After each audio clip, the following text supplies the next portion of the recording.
नमस्कार। स्वागत है आपका द न्यूज़ लॉन्चर पर। मैं हूं अशोक वानखेड़े, लेकर आया हूं आपका अपना कार्यक्रम देश से।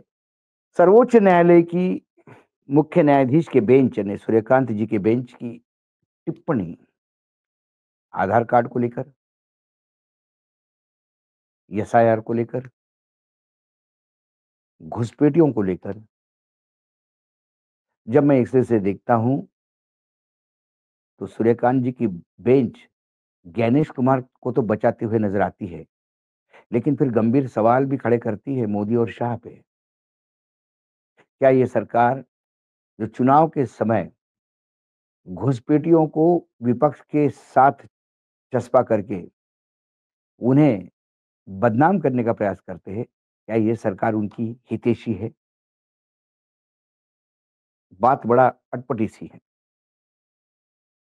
लेकिन फिर जब हम डिटेल में जाते हैं इसके कि क्या एग्जैक्टली कहा जस्टिस सूर्यकांत जी ने, मामला किस बात का था और क्या था।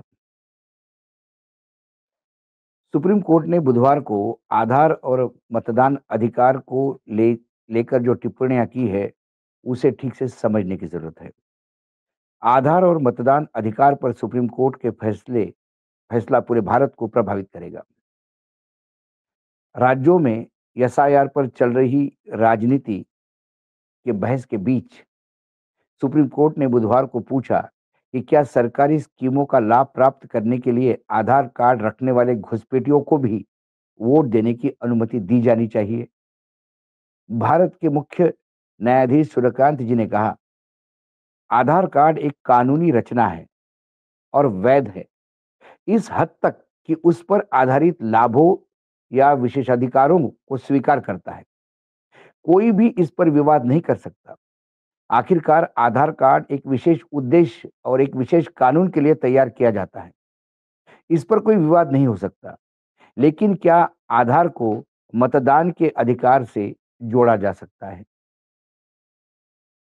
चीफ जस्टिस सूर्यकांत और जस्टिस जॉय मल्ल्या बख्शी की बेंच ने कई राज्यों के मतदाता सूचियों को साफ करने के उद्देश्य से एसआईआर की संवैधानिक वैधता को चुनौती देने वाली याचिकाओं पर सुनवाई कर रही थी। विपक्ष का कहना है कि एसआईआर विवादास्पद है। इसके जरिए गरीब, आदिवासी, दलित, अल्पसंख्यकों के वोट के अधिकार छीनने की साजिश है। नेता विपक्ष राहुल गांधी ने इसे वोट चोरी बताया था। वरिष्ठ अधिवक्ता कपिल सिब्बल, जो पश्चिम बंगाल और केरल राज्यों के प्रतिनिधित्व कर रहे थे, एसआईआर प्रक्रिया को जल्दबाजी और अनुचित करार देते हुए इसकी निंदा की।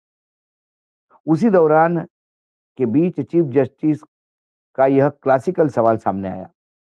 सिब्बल ने तर्क दिया कि यह अभियान असंवैधानिक रूप से मौजूदा मतदाताओं के अधिकार की पुष्टि के लिए गणना फॉर्म जमा करने का बोझ डालता है।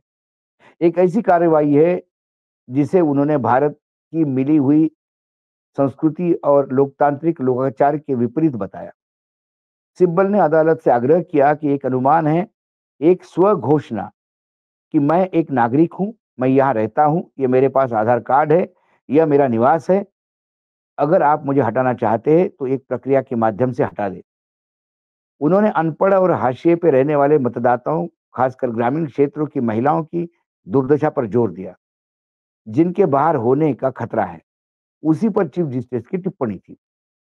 आधार को वैध निवास प्रमाण पत्र के रूप में सिब्बल की दलील पर प्रक्रिया देते हुए सूर्यकांत जी ने सामाजिक कल्याण और मताधिकार के बीच में स्पष्ट अंतर खींचा।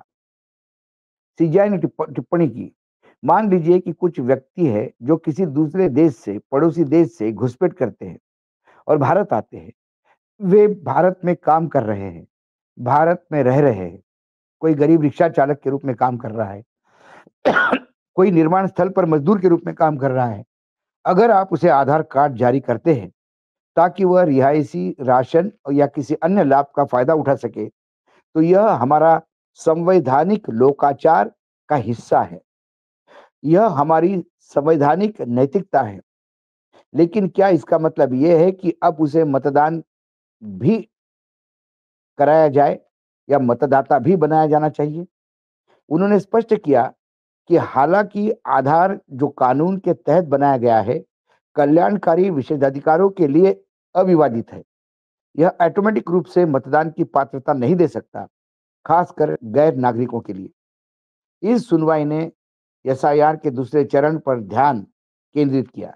केरल, तमिलनाडु, पश्चिम बंगाल, बिहार, पुडुचेरी सहित राज्यों में एसआईआर चल रही है। विपक्ष दलों का आरोप है कि यह एक गुप्त नागरिकता सत्यापन का हथियार है, जो चुनाव से पहले वास्तविक मतदाताओं की वंचित कर सकता है।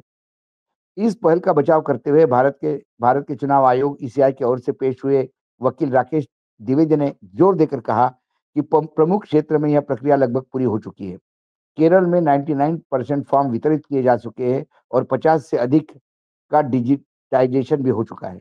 द्विवेदी ने कहा कि राज्य चुनाव आयोग भारत का चुनाव आयोग सहयोग के साथ काम कर रहा है, कोई समस्या नहीं है, और अदालत से इस अभियान को न रोकने का आग्रह किया।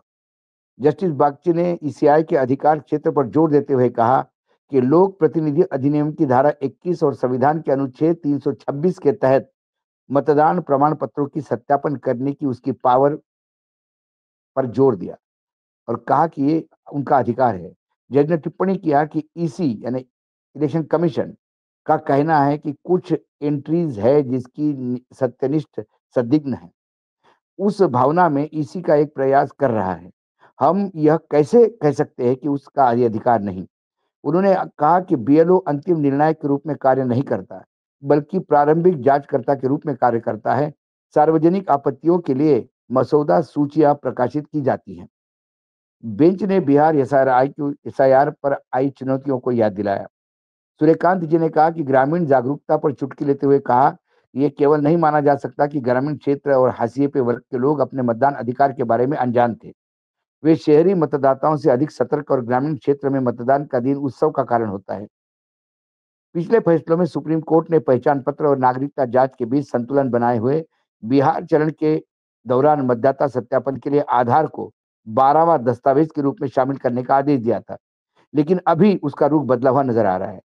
चीफ जस्टिस ने टिप्पणी साफ की है कि अदालत आधार को वैध पते के रूप में मानने से इनकार कर रही है, इसलिए वो नागरिकता का भी प्रमाण पत्र नहीं होता।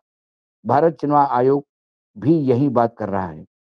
अदालत ने ईसीआई के तमिलनाडु जो सुनवाई 4 दिसंबर को निर्धारित है, पश्चिम बंगाल की 9 दिसंबर, केरल की 2 दिसंबर, 9 और 11 दिसंबर के स्थानीय निकाय चुनाव के कारण प्राथमिकता पर है। याचिकाओं पर जवाबी हलफनामा दाखिल करने का निर्देश दिया है।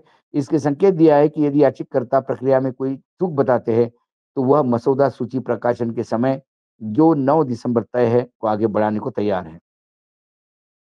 कुल मिलाकर सर्वोच्च न्यायालय ने ये बताने का प्रयास किया कि हमारे यहाँ घुसपैठी जितनी भी है, वो आधार कार्ड लेके बाकायदा हमारे टैक्स पेयर के पैसे से अपना जीवन यापन कर रहे हैं। तो फिर हमारे गृह मंत्री किन घुसपैठियों की बात कर रहे थे? सवाल ये है। यदि घुसपैठिए हैं, तो संवैधानिक नैतिकता, ये जो शब्द उन्होंने कहा, संवैधानिक नैतिकता ये एक नया शब्द मुझे लगता है कि जो अब नैतिकता के नाम पर या मानवता के नाम पर मानवीय दृष्टि से मैं ये बात मान सकता हूं कि यदि बांग्लादेश से कुछ निर्वासित भारत आते हैं और उन निर्वासितों को एक जगह रखा जाता है, उनकी सुख सुविधा के लिए कोई एडजस्टमेंट किया जाए तो पता है। लेकिन जो चोरी छुपे इस देश में नागरिक नहीं रहते हुए भी भारत के नागरिकों का अधिकार छीन रहा है, वो मताधिकार का तो एक अधिकार है, लेकिन फिर जितनी भी लाभार्थी योजनाएं हैं, यदि उस योजनाओं का भी लाभ उठा रहा है, तो फिर क्या वो कानूनी है? क्या कोई भी अभी जो घुसपैठिया होगा, जो इल्लीगल गैर कानूनी तरीके से भारत में रह रहा है और उसके पास आधार कार्ड है, तो क्या उसे आधार कार्ड इश्यू करने वाले पे एक्शन नहीं होना चाहिए? या आधार कार्ड तमाम घुसपैठियों को इश्यू किए जा रहे हैं, ऐसी बात हमारे मुख्य न्यायाधीश कर रहे हैं। मुख्य न्यायाधीश की टिप्पणी ने कम से कम सर्वोच्च न्यायालय के उस निर्णय को भी बदला, जिसमें आधार 12वां उन्होंने एक डॉक्यूमेंट बताया था। साथ ही अब सर्वोच्च न्यायालय की टिप्पणी ने अपना ही निर्णय वापस लिया और अमित शाह और नरेंद्र मोदी को कटघरे में खड़ा कर दिया। कि यदि लाखों के तादाद में यहाँ घुसपैठी है, तो फिर लाखों के तादाद में वो लाभार्थी भी है। वो किसका शेर खा रहे हैं? उनका बोझ इस टैक्स पेयर्स पे क्यों? हमारे देश में घुसपैठियों को रोकने का काम केंद्र सरकार का है क्योंकि सारी बॉर्डर्स केंद्र सरकार के अधीन है। लेकिन अब तो सीजीआई ने ये भी कहा कि ये संवैधानिक नैतिकता है घुसपैठियों को देना। काश ये संवैधानिक नैतिकता पर ट्रम्प साहब भी थोड़ा सोच लेते। सही मायने में तो सूर्यकांत जी जैसे न्यायाधीशों की अमेरिका में भी ज़रूरत है। नहीं तो हाथ में हथकड़ी लगा के हमारे यहाँ प्लेन के प्लेन नहीं उतरते। और सबसे मेरे अच्छे दोस्त ट्रम्प जिसे हमारे प्रधानमंत्री बोलते, वो भारतीयों को बेइज्जत करके घर नहीं भेजते। कुल मिलाकर सर्वोच्च न्यायालय के नैतिकता के इस पैमाने को एक भारतीय और टैक्स पेयर होने के नाते मैं पूर्ण रूप से नकारता हूँ। मेरा पैसा घुसपैठियों पे क्यों खर्चा हो, यदि मेरी सरकार ने उन्हें शरण नहीं दी हो? सवाल वो है। न्यायपालिका कर सकती है। कल सूर्यकांत जी ने अपना पूरा तनख्वाह की तनख्वाह घुसपैठियों के नाम पे कर दे, तो वो उनका भलप्पन है, भगवान उनको उसका पुण्य देगा। लेकिन मैं अशोक वानखेड़े जो करदाता हूँ, मुझे पूर्ण ऑब्जेक्शन है इस सरकार पे कि घुसपैठियों पे आप लाभार्थी कैसे बना रहे हो? और यदि घुसपैठी लाभार्थी नहीं है, तो फिर आधार कार्ड की वैलिडिटी क्यों नहीं है? यदि आधार कार्ड कुछ भी नहीं है, सिर्फ लाभार्थियों के लिए ही है, तो फिर बिहार एसआईआर का पूरा फॉर्मेट ही गलत है। बिहार में फिर से एसआईआर करनी पड़ेगी, क्योंकि आपने उसमें आधार कार्ड भी एक्सेप्ट करवा दिया था। सर्वोच्च न्यायालय क्या कभी अपने भी निर्णय पढ़ते हैं क्या? सवाल ये है। मैं जब एक्स-रे से देखता हूँ, तो मुझे ये कई चीज़ें दिखाई देती है।